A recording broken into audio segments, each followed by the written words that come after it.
Hey everyone, welcome back. So I want to start today with a question that sounds simple on the surface, but that gets more complicated the longer you sit with it. What does real care look like between two people who have known each other for over a decade? Not the kind of care that shows up in photo ops or carefully worded press interviews. Not the kind that gets applause. The kind that shows up in a small, unrehearsed moment. When someone you love says something about themselves that makes you want to reach across the table and say, "Hey, stop." That is what today's video is about. The dynamic, why a word from Yoongi means more. Suga is not the type to hand out compliments freely. There is a long-standing understanding in the fandom. If Yoongi says something genuinely positive about you, it means something specifically because he does not say it unless he means it.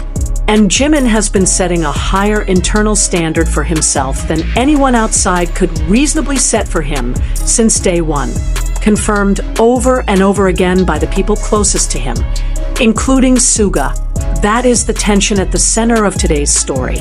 An artist who cannot stop raising the bar on himself, and an old friend who knows, maybe better than anyone, what that costs. Suchwita Episode 7, March 27th, 2023. Jimin sat down as a guest on Suchwita, Suga'S YouTube talk show. Two people, drinks, no formal script, right before Face dropped on March 24th. He did not give the polished version of the story. He said the album took 10 months to complete, and in that time, he felt what he described as heavy, full of trial and error, emotionally exposing. The process of making this album was very difficult. There were many emotions that made me uncomfortable. This is an album that truly encapsulates my feelings as an artist and the story I wanted to share with fans. And then, I know what I'm lacking, but I haven't been doing the basics. I've always been in a hurry. It took a long time, but I think I finally practiced in the way I should have. Stop on that. I've always been in a hurry. That is not a statement from satisfaction. That is someone who, even in the middle of an objectively extraordinary run, still sees himself primarily through what he hasn't gotten right yet. Suga heard it and did not respond with something generic. He said it directly. This album sounds incredible from the songs I've already heard, and there's nothing you need to worry about. You are a truly exceptional, creative individual who works incredibly hard on top of your talent. This is an album that really shows your growth. When Yoongi says truly exceptional, he has thought about it. He doesn't say things he doesn't mean. But what went even more viral from that episode was how Suga described Jimin as a worker, including in a separate episode with Taehyung of Big Bang, discussing the Hybe collaboration. Jimin is the type who is a genius in his own way. Jungkook is more of a natural-born genius. Jimin works extremely hard for it. And then, when they were rehearsing the choreography for Hybe, Jimin kept practicing even though he gets muscle cramps easily. He was always in the practice room, perfecting his moves. That's what's scary about Jimin. Not scary in a bad way. Scary in the sense that the standard he holds himself to is one most people couldn't sustain, and honestly wouldn't try to. And Suga, having watched this for over a decade, landed on the most accurate word he could find. The trainee story. Suga saw Jimin before Jimin could see himself. In Suchwita Episode 7, Jimin revealed something that reframes his entire career story. He almost did not stay. When he first became a trainee, he did not feel like this was his place. He was unsure, and he said it was Suga who changed that. But because of you, you said, "You're a good singer, so I really want you to be on our team." Suga, I felt that you could become a singer with a unique voice if you found your own tone and color. I already knew that from the beginning, which is why I said it. There is a version of this story where Jimin walks away, where a 17-year-old from Busan, who joined 7 months before debut, surrounded by people who had been training for years, decides he does not belong. That version almost happened.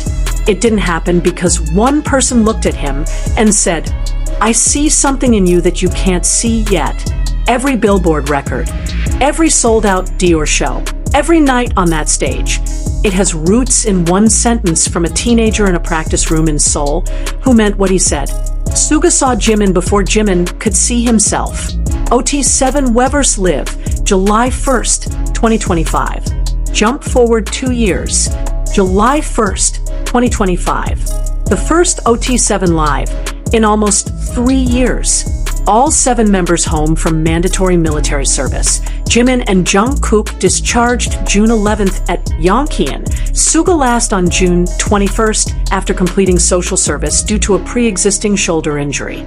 30 minutes, all 7 of them together. Army watching from everywhere.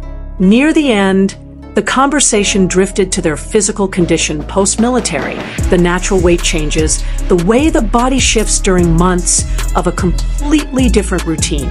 And Jimin said he was going to work hard to lose weight before they performed for fans again. On the surface, throwaway comment, just someone talking about getting back into performance shape. But if you've followed Jimin for any real length of time, if you know how hard he has historically been on himself physically, how often he describes his own shortcomings even when everyone around him is saying you are extraordinary, that comment doesn't land light. It carries something. And Suga caught it. Immediately. No pause. You don't have to say that. We all know you'll get it done. In those words, several things happened at once. There was protection, cutting off a self-critical loop before it could build in front of millions of people live. There was trust, not empty reassurance, but a statement backed by over a decade of watching this specific person do exactly what he says he will. And there was an unspoken message that came through louder than the words. You don't have to keep proving yourself. Not to us. Not to anyone. And then a small physical moment people caught. Jimin reached over and touched Suga's stomach, then his own, quietly comparing. Suga made a dry comment about how hard it is to lose weight, said it with that deadpan humor he has, and just like that, the weight in the air shifted. Something that could have spiraled got redirected into laughter. Suga knows how to lift a burden off someone without making them feel like they had one to begin with. Fan reaction. The response was immediate. One fan. OH my Yoongi loudly crying face, always paying attention and reassuring Tannies. And can Jimin stop about losing weight, loudly crying face, baby, you look pretty as fuck as it is. I hope he doesn't go too hard on himself. His happiness is what matters the most. Korea Boo and Pink Villa both covered it, highlighting how quickly and precisely Suga had read the moment and stepped in. Perceptive and caring Hyung was everywhere, but the undercurrent in almost every reaction was the same real concern. That Jimin, after a Billboard Hot 100 #1, after 33 weeks on that chart, after 6.5 billion streams, after Dior, and the MIV record and 7 Vogue Korea covers, could still sit in front of millions of people who love him and talk about himself as something that needs fixing. And Yoongi stepped in. Quietly, the way he always does. Why this keeps mattering.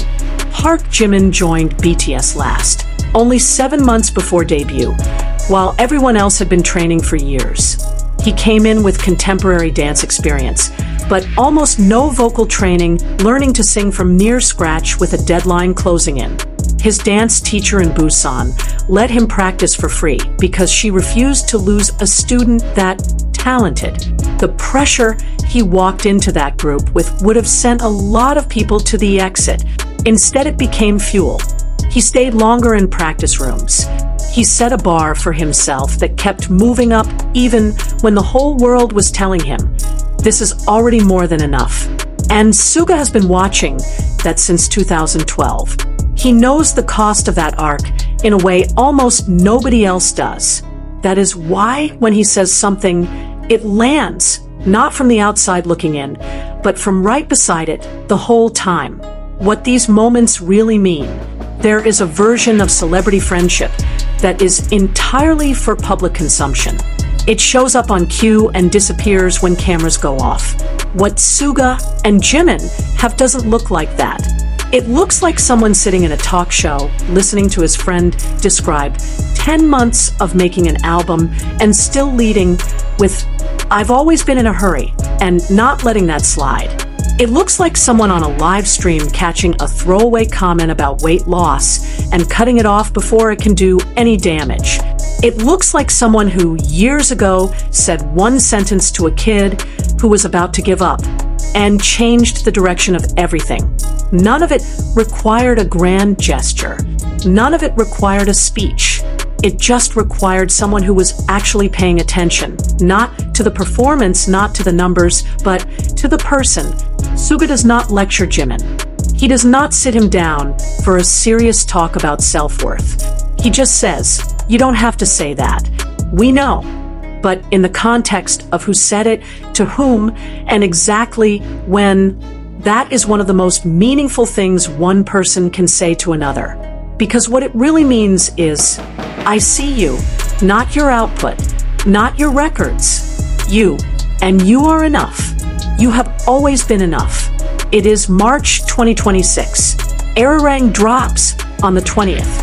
In a few days, Park Jimin is going to stand on a stage at Gwangwamun Square with 6 people who have known him longer than almost anyone, including Min Yoongi, who has been next to him since the day he almost did not stay. Jimin has done everything he said he would do. Who held the Hot 100 for 33 weeks. 7 Vogue Korea covers. $33.8 million MIV from one night in Paris. The most streamed solo male K-pop artist in Spotify history. All of that is already done. And the night of Arirang hasn't happened yet. But behind every one of those numbers is a young man from Busan who sat across from his oldest friend in this industry and described 10 months of work by starting with what he felt he got wrong.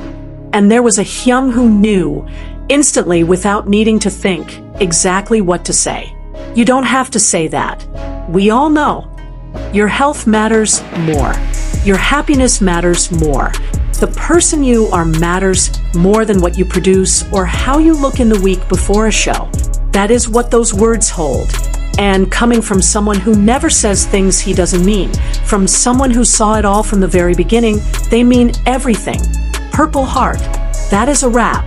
I want to know which moment hit you harder. The Suchwita conversation in 2023 or the OT7 Live in July 2025. Drop it in the comments. I read every single one. And if you haven't subscribed, Arirang is almost here. March 20th, 2026.